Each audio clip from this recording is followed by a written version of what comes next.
you've given us your backdrop of how you kind of look at the market, and I guess that kind of informs maybe how you're going to be choosing your stocks and what kind of strategies you're going to be using. But let's get into this a little bit more. So what do you do with this information on the market, and how does it inform your stock decisions? Are you Yeah, doing the I mean, same thing?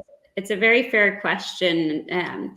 So we at Fairlead Strategies have a research business. So Mhm. we're providing research to, investors, and there are small investors all the way up to huge investors. So we found that people use research in different ways. Some are looking for ideas, Mhm. simply want technical ideas. And we're sort of prolific with those. Others want to use it more as like a risk management tool, and it certainly is that.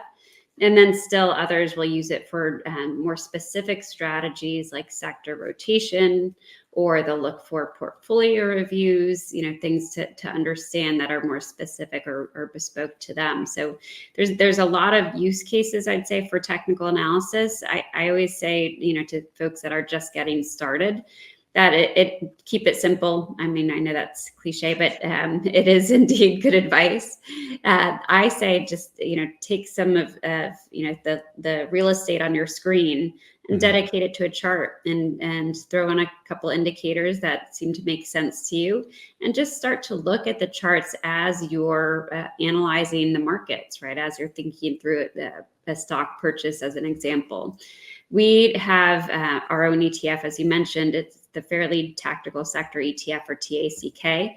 And to that end, we developed a model, essentially a rules-based system, using the methodology that we imparted on the S&P 500 chart. So it's a matter of how you combine the indicators that you can have success, I think, with investing from technical analysis. And that's what we've done. We really believe that there's value to like a systematic approach, where if you come back to the same tools, the same metrics, that way you'll remove some of the biases that we all have as we think through different investments. So we believe in a systematic approach. We also believe in long-term investing.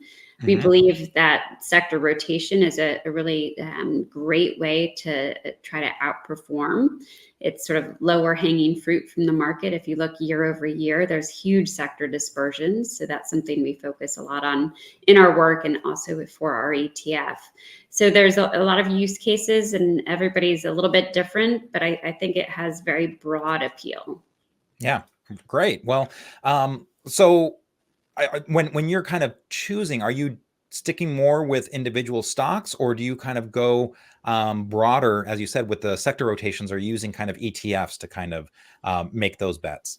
Yeah, for our ETF, I consider it like a fund of funds, or an Right. ETF of ETFs. So we are using sector ETFs for equity exposure, Mhm. and then we're using for risk management, other asset classes. So asset allocation into short-term treasuries, long-term treasuries, and gold, or ETFs representing those asset classes.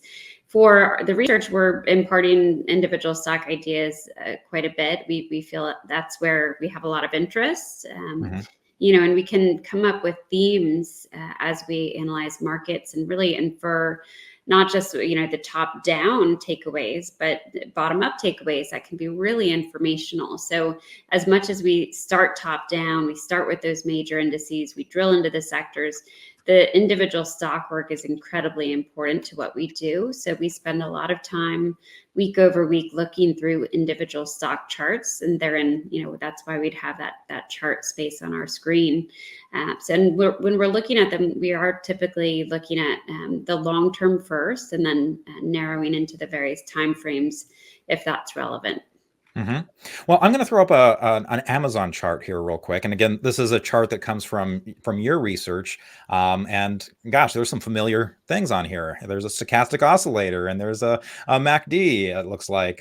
Now there's a new thing there here. Looks like you have a 10-week moving average, a 40-week moving average, but there's this weird cloud that's hanging out. That's right. It is the cloud, The the cloud. cloud Okay, model. perfect. Well, I mean, Amazon has its AWS service, so I guess it's appropriate. Yeah, that's a good point. It has a Japanese name that's something like Ichimoku. And the Ichimoku cloud is really valuable to us in terms of discerning the primary trend, but then also understanding right where there might be forward-looking support and resistance. And without getting too deep into the construction of the cloud, visually you can see that it's quite appealing. Amazon, of course, relative to the cloud, the price bars are higher than and the cloud is trending higher. So it's just a good reminder in this situation that Amazon is in a long-term uptrend. And then we'll hone in on our sort of shorter term metrics, right? Those stochastics that you cited, the MACD indicator, perhaps also the slope of the moving averages. We're also taking all of that within context of where there's key levels on the chart. So in this case, there's a long-term resistance level for Amazon. It's around 189, I believe. And you can see it's been tested more than a couple times. Unsuccessfully, meaning we didn't see Amazon get above that level. So for whatever reason, the charts won't give you this answer, but hopefully it'll make sense from a fundamental perspective. People are stepping in and selling Amazon at that level. We don't know why, but it's good information to have. It's good information in that if we do see Amazon's sort of resistance level cleared, well, that's a breakout, and that tends to be a bullish development. We'd want to see it, as mentioned, for the major indices. We'd want to see it get up there and hold up there for a week or two. Otherwise, we can say risk might be heightened up here because it has been a well-tested level, making it harder to clear. And then you can reconcile that with the weakened momentum that's manifested itself in the MACD and say, you know what, with Amazon right at resistance, with weakened momentum, I think there's risk that the April pullback was the beginning of something a little bit more significant in terms of a corrective phase. So that's our takeaway here for Amazon. And of course, Amazon's a mega cap. It's a big contributor to the market cap and the major indices. So that we generally want to see these stocks going higher because it makes for an easier path for the major indices. So for right now, the message would be not to sell short Amazon, but to hold off on new purchases, maybe manage risk, whether from a top-down perspective or through perhaps some option strategy of a shorter term corrective phase. You mentioned sector rotation. Do you ever kind of look at, mega cap versus the small cap, what's in favor there? And especially given the Magnificent Seven talk back in 2023, was there something that kind of made you think, oh, the market indexes weren't necessarily showing the strength of some of those individual stocks? Or I guess I should have said it the other way. The market indexes were showing the strength of the Magnificent Seven, but not the weakness elsewhere. That's right. So the breadth, what do we you do with call that? that. Yeah. Well, it is important. It emphasizes the need to have that bottom up feel for the market. And we can get that through breadth measures, things like the cumulative advanced decline line for NYSE securities.